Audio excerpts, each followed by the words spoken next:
नमस्कार, आदाब और सत श्री अकाल। मैं आपका दोस्त डॉक्टर सुखपाल हाजिर हूँ प्रोग्राम लेकर तीर निशाने ते। और इस प्रोग्राम में आज निशाने पर है सिरसा लोकसभा सीट, उसके बारे में हम बातचीत करेंगे। सबसे पहले हम बातचीत करते हैं बीजेपी के कैंडिडेट अशोक तंवर के बारे में। पहले सिरसा से एक बार सांसद रह चुके हैं अशोक तंवर। सिरसा से 2009 में कांग्रेस की टिकट पर सांसद चुने गए थे। 2014 और 2019 के लोकसभा चुनाव में तंवर हार गए थे, जिसके बाद 2019 के हरियाणा विधानसभा चुनाव के बाद उन्होंने कांग्रेस छोड़ दी थी। कुछ वक्त वह तृणमूल कांग्रेस में भी रहे, जिसके कारण उन पर दल बदलू का टैग लगा हुआ है। आम आदमी पार्टी भी ज्वाइन की, फिर उसको छोड़ दिया, जिसके कारण उन्हें अब इस टैग से दो चार होना पड़ता है, और जिसके कारण अब लोग भी दुविधा में है कि क्या अशोक तंवर को वोट डालें या ना डालें, या बीजेपी को डालें या ना डालें। बीजेपी ने अपनी सिटिंग सांसद सुनीता दुग्गल की टिकट काटकर अशोक तंवर को दी, और वही अशोक तंवर जो कभी सुनीता दुग्गल से हारे थे। अब आप बताइए कि कैसे हो सकता है कि जिस की टिकट काट दी गई हो और जिससे वो बंदा हारा हो, वो खुद उसके साथ चलेगा। और कहीं ना कहीं हम देखते हैं कि बीजेपी में जहां पर गुटबाजी है, और इस गुटबाजी के कारण अशोक तंवर का जो खेमा है और बीजेपी का असली जो खेमा है, उसमें तालमेल की कमी हो रही है। तालमेल की कमी के चलते अशोक तंवर के प्रचार में थोड़ी सी गिरावट आ चुकी है और गिरावट आ रही है। आपको बता दें कि अशोक तंवर को किसान गांव में प्रचार करने नहीं देते और उनके काफिले को जगह जगह पर रोककर उनका विरोध किया जा रहा है। लेकिन मान लो चलो गांव में प्रचार नहीं हो रहा, लेकिन कहीं ना कहीं अशोक तंवर की यह कमी है कि वह सिर्फ शहरी वोटरों के पास भी खुद नहीं पहुंचे हैं, जिसके कारण उनका जो प्रचार है वो धीमा हो चुका है। शहर के लोग उनसे जुड़े नहीं पा रहे। अशोक तंवर और असली बीजेपी में कहीं ना कहीं खाई बनती नजर आ रही है। आपको एक बात बताऊं कि डबल में भी ये देखने को आया है कि कैसे बीजेपी पिछड़ती जा रही है चुनाव प्रचार में। इसलिए अशोक तंवर को अगर अपनी जीत यकीनी बनानी है तो उन्हें आगे आना होगा। उन्हें वो ईगो छोड़नी होगी, जो वो ईगो बड़े नेता की जो ईगो उनके दिमाग में वो निकालनी होगी। जब वह ईगो निकालकर आम लोगों से जुड़ेंगे तभी आम लोग, आम आदमी उनको वोट डालेगा, वरना उनसे वह मुंह मोड़ सकता है, वह किनारा कर सकता है। यह आने वाला टाइम भी बताएगा, और जे खुद अशोक तंवर जब समझेंगे तो वह लेट हो चुके होंगे। अब बात करते हैं कांग्रेस के कैंडिडेट कुमारी शैलजा के बारे में, जो कि 26 साल बाद सिरसा लौटी हैं। कुमारी शैलजा के पिता चौधरी दलवीर सिंह कांग्रेस के बड़े नेता थे, और उन्होंने सिरसा सीट से कांग्रेस की टिकट पर 4 बार लोकसभा सीट का चुनाव जीता था। और कुमारी शैलजा खुद 1991 और 1996 में इस सीट से लोकसभा चुनाव जीत चुकी हैं, लेकिन 1998 में वह डॉक्टर सुशील कुमार इंदौरा से चुनाव हार गई थी। अब 26 साल बाद एक बार फिर सिरसा के सियासी रन में उन्होंने ताल ठोक दिया है, लेकिन जैसे ही उन्होंने ताल ठोकी सभी यह मान के चल रहे हैं कि कुमारी शैलजा इस चुनाव को जीत जाएगी, उसकी जीत पक्की है। लेकिन मैं ये मानता हूं कि कई बार ओवर कॉन्फिडेंस जो होता है वो बंदे को लेकर बैठ जाता है। ओवर कॉन्फिडेंस में बंदा छोटी छोटी बातों को नज़रअंदाज करते हुए जब आगे बढ़ने की कोशिश करता है तो वह उसके चक्रव्यूह में फंस जाता है और हार जाता है, और विरोधी उसका फायदा उठा लेते हैं। कहीं ना कहीं ओवर कॉन्फिडेंस शैलजा पर भारी हो रहा है, और कहीं ना कहीं यहाँ पर तालमेल की कमी हो रही है। अब तालमेल की कमी क्यों हो रही है ये भी हम बात कर लेते हैं कि हरियाणा की कांग्रेस की जो राजनीति है उसमें दो बड़े ग्रुप हैं, एक हुड्डा ग्रुप है और एक SRK यानी कि शैलजा रणदीप सुरजेवाला और किरण चौधरी का ग्रुप है।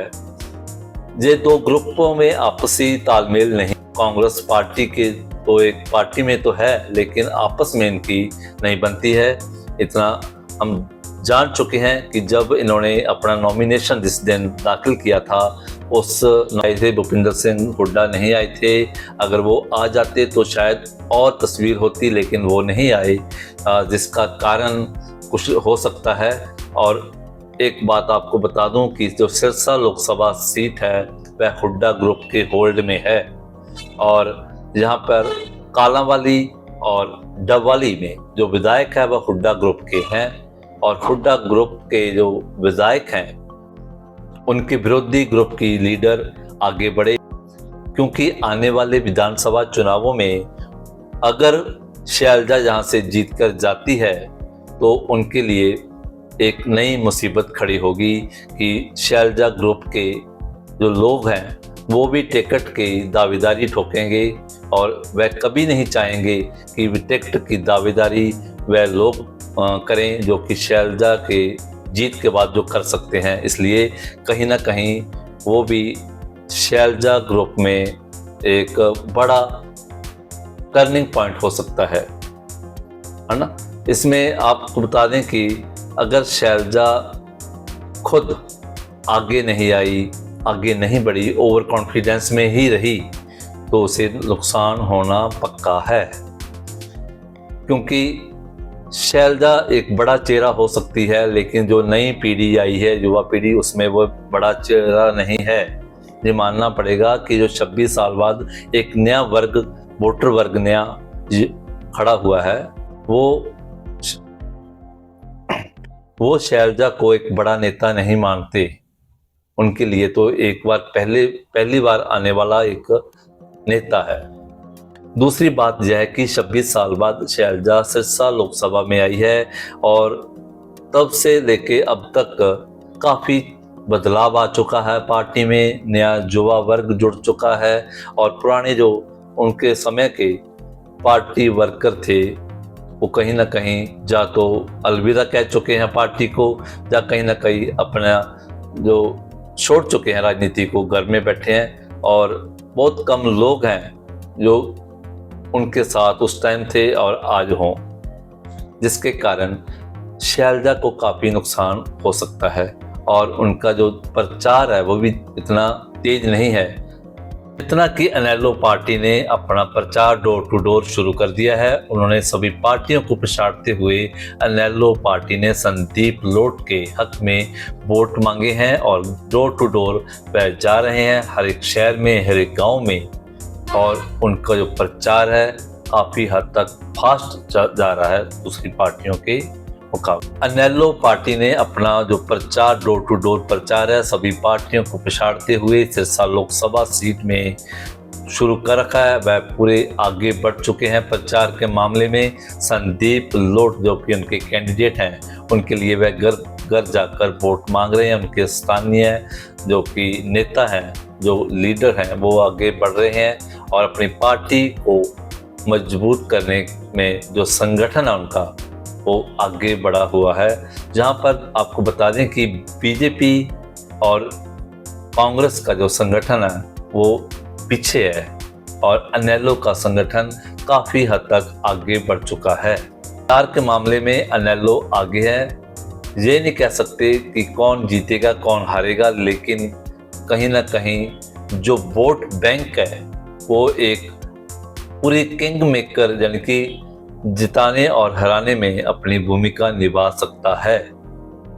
और इस बात को हम नहीं भूल सकते कि इनेलो का जो अपना ही क्षेत्र है और इनेलो जहाँ पर पूरा मजबूत संगठन उतार चुकी है और इसका कहीं ना कहीं नुकसान होगा तो बीजेपी और कांग्रेस को ही होगा, ये पक्का है। और चौथी अगर आप पार्टी की बात करें वो है जेजेपी, जो कि सरकार, बीजेपी सरकार में 4.5 साल रही, लेकिन अब ना तो उन्होंने कहीं अपना दफ्तर खोला है, शायद डबल में नहीं खोला दफ्तर, कहीं और शहरों में भी दफ्तर नहीं खोले। वो तो ऐसे लग रहा है जैसे कोई फ्रेंडली मैच खेलने के लिए बस अपनी हाजिरी ही लगा रही है। अपनी सिर्फ हाजिरी के तौर पर उन्होंने अपना जो योगदान दे रही है और उनका कोई प्रचार नहीं हो रहा, कोई उनका कोई दफ्तर नहीं खोला गया है और कोई डोर टू डोर प्रचार भी अब तक उनका देखने को नहीं मिला। अगर डोर टू डोर प्रचार सबसे आगे है तो वो इनेलो पार्टी का है और कांग्रेस का भी डोर टू डोर प्रचार शुरू हो चुका, लेकिन लेट हुआ है और बीजेपी का भी काफ़ी लेट है।